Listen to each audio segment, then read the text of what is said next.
kababayan, sa hapon na to dito tayo sa Dolomite Beach. Mag-update tayo yung ganap, lalo na yung bagyong Goring.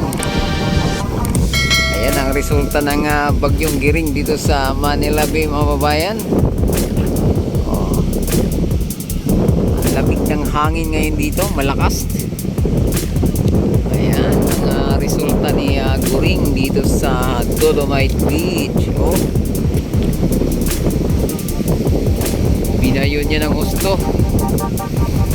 Parang itinulak niya yung buhangin dito nung umangat. Ito ba may foreigner dito? Ang daming foreigner dito kahit papaano. Kanina mga Chinese, Japanese, Chinese.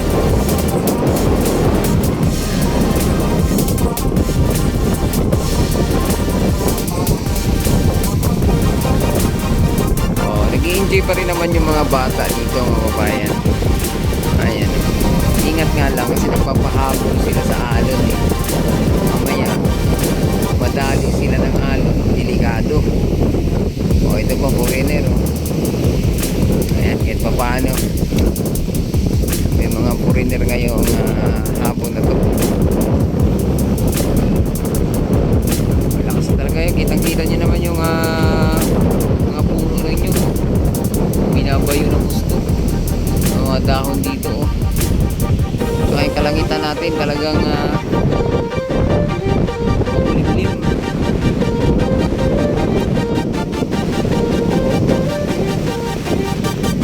Manila Bay.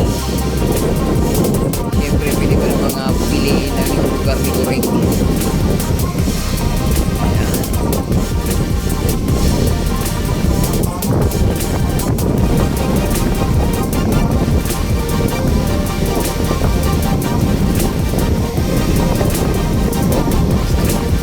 Hangin pag dito tayo sa mga gabundok eh.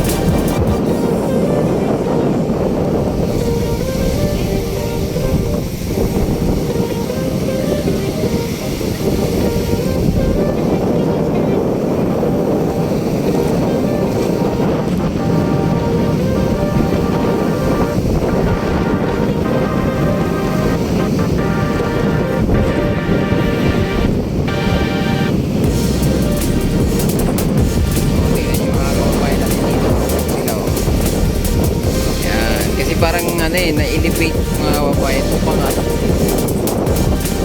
taas yung hangin.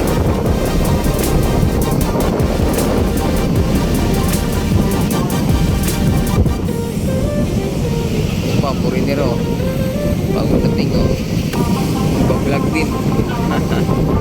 Ayan, mga Hapon to o di kaya mga Korean. Ayan, nandito pala yung mga kapwa natin vlogger dito, si Daddy D.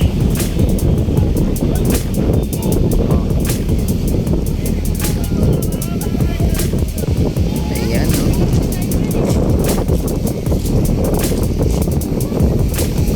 yung mga bata nandun. Sana marunong lumamoy.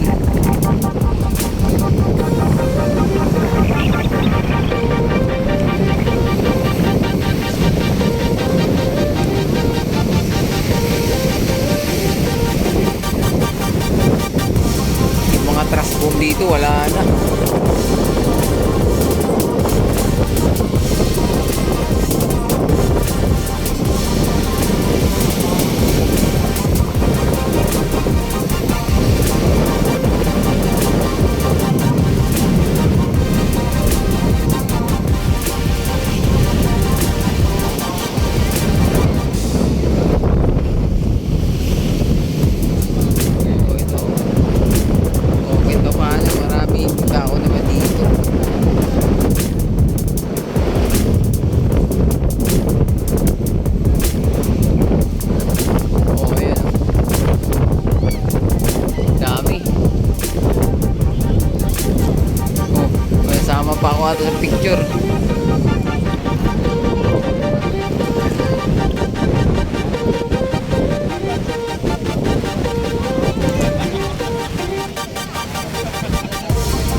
foreigner dito sa bandang entrance.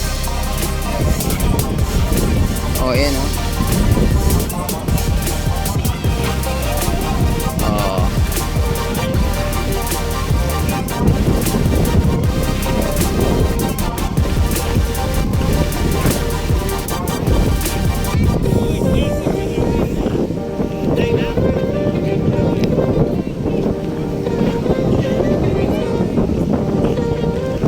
Ayan sila oh.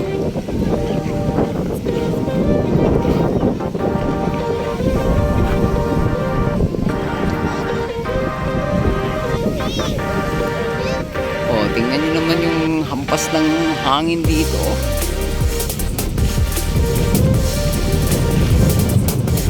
Ang lakas.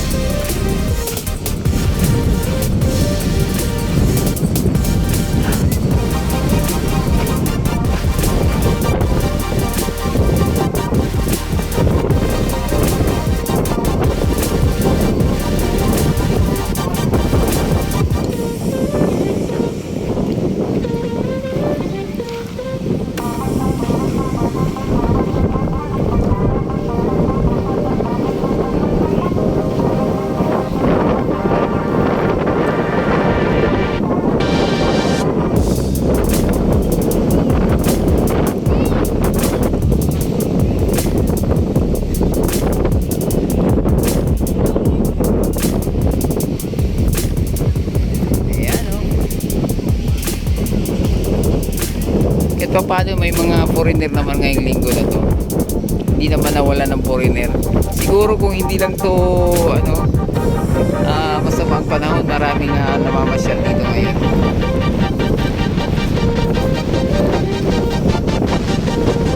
Tapos ang hangin.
Sana ng ating Manila Bay. Yan lang, masama ang panahon. Mabuti pa airplane pag pinayagang lumipad.